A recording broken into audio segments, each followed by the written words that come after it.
Hey there, we have like eons of stories to tell, so if you want to follow us along on this journey and keep up with all the stories that we have putting out, make sure you hit the subscribe button. Hope you enjoy. Thank you.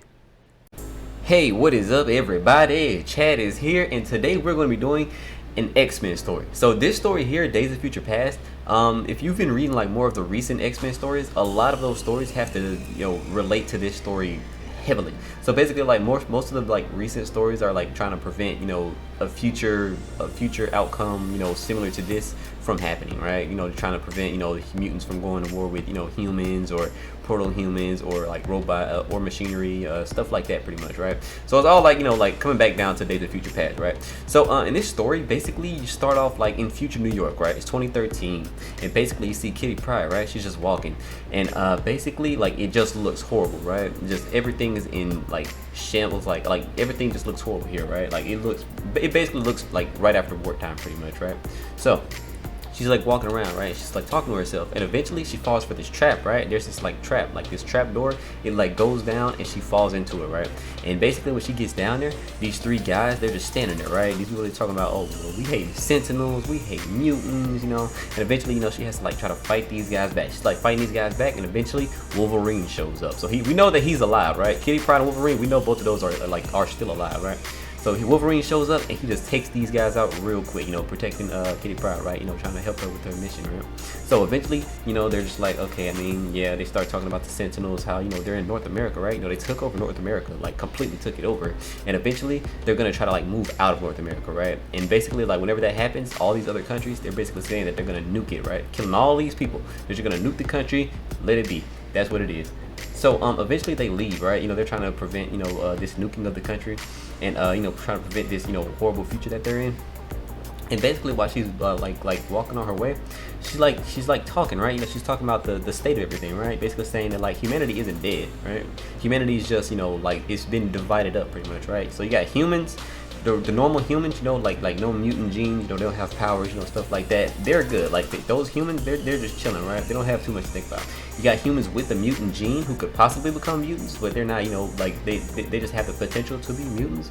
You have those guys, and then below them are the actual mutants. So like we see that like mutants, they have it bad. Like they like since 1988 with the Mutants Control Act being passed, millions of these mutants have been killed. Like they've been like getting hunted down, killed, all the different stuff ever since 1988, and it's 2013 now, so that's like they've been going through it, right? Like millions of these guys are just like dead, right?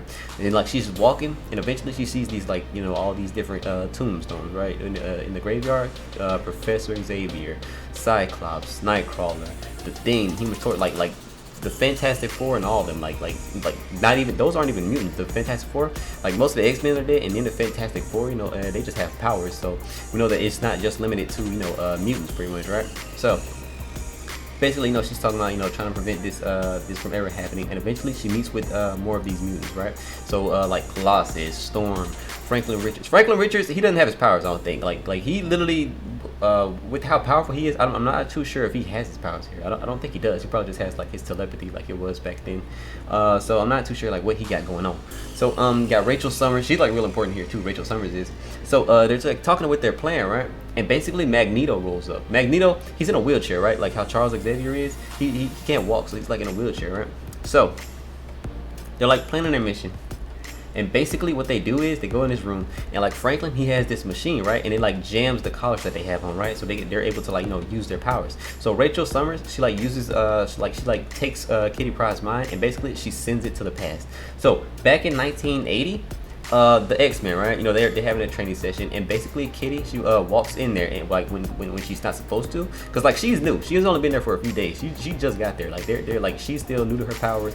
She doesn't know how to use them. So they're basically gonna try to protect her, right? Make sure she's safe, right? So she's not getting hurt by all their advanced training that they got going on, right? So they end up like leaving, right? And like they protect her, turn off the machines, and they leave, right? So they can like let her train to try to use her powers, right? So she does it, and eventually she starts like going through all the little trainings that she has, no problem. Like she's just going through all of them. As soon as she gets done, like her mind starts whooping, right? And she ends up like passing out. So Nightcrawler, he poofs in there, right? And he like takes her all the way to the med bay. So when she wakes up, right, when she wakes up, she's like sputtering. She's like, oh, it's good to see all y'all again, you know, stuff like that. And basically they're freaking out, right? They're like, oh, what are you talking about? Like, I mean, and like she's talking about like, you know, like how she's like known them for so long and stuff like that, you know, talking about how she missed them and stuff like that. And they're just like tripping. They're just like, I mean, we've only known you for a few days, like, because you know, so they don't like know what she's talking about. They don't know what's going on. You know, they don't know her for a few days, and she's talking about, you know, like, and stuff like that. And basically she's saying that like Robert Kelly, not the Robert you're thinking of, not that guy. Moira McTaggart and Charles Xavier, they'll all be assassinated, right? And it'll eventually lead to like, you know, some very a very dark future, right? So eventually they just like randomly believe her, right? You know, Wolverine's like, I mean, I feel like she's telling the truth, you know, stuff like that. And Storm, she's just like, I mean, if that's what's gonna happen, you know, I'd rather, you know, take the risk, you know, stuff like that. Basically saying that they believe, you know, go and see what she got going on. So they end up like getting on the plane and taking off for Washington, right? So basically the mutants, they're like continuing their mission, right? You know, they're carrying Kitty Pryde's body, and eventually like while they're like making their way through the city, some Sentinels arrive, right? And they end up like just killing Franklin Richards. They just kill him, and eventually they fight these Sentinels back and like crush them with a building. Like Colossus, he like crushes this building and like falls on top of them. And basically they're going back off to like finish their mission. So in 1980, like we're at the like the conference where Charles, Moira, and like Robert Kelly are at, and basically the Brotherhood of Evil Mutants, like Mystique, Destiny, all those different people, right? They end up like busting in there, right?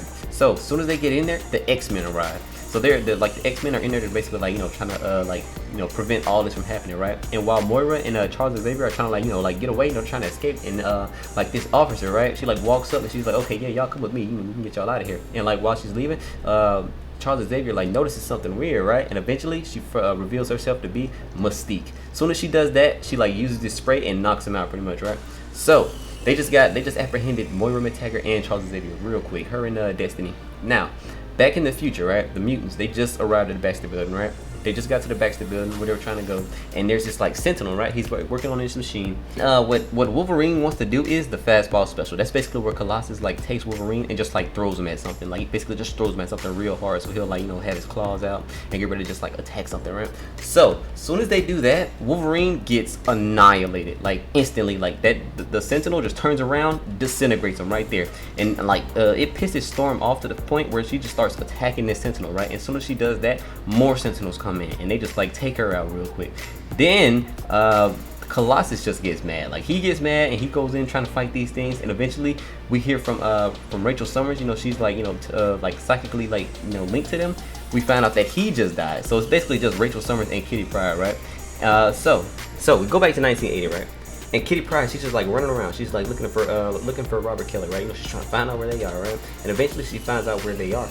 Her like she walks in on Destiny with a gun drawn to Robert Kelly, and basically she's like trying to, you know, just like, you know, trying to keep this from happening. And she like throws out the idea that like she can't, like Destiny can't like point out what's going on because Kitty's mind is from the future. Because Destiny, she's a precog. Basically, she can like see the future, like whether it's like a long time in the future or like real short in the future. She can see it, but she can't sense, you know, Kitty Pryde being there. She can't tell, like, you know, if something that Kitty Pryde does is gonna, you know, like is gonna happen pretty much, right? Because she doesn't like, because apparently like her mind is from the future, so it's like, you know, like throwing it off, right? So when Destiny goes for the shot, Kitty Pryde runs straight through her, and like when she like comes through the other side, she like pushes the hand of Destiny, right, and like knocks her out. So she basically just like saved the life of Robert Kelly pretty much, right? So with all that happening, Kitty Pryde, her mind gets sent back to the future. Her mind gets sent back to the future, and basically all these guys, they just start leaving, right? They just start leaving, and basically, you know, that's the end of this story. So very short story. This basically is like linked to like a bunch of the newer stuff that's going on, right? So if you're like new to the channel, subscribe, leave a like if you enjoyed the video, and I will see y'all in the next one.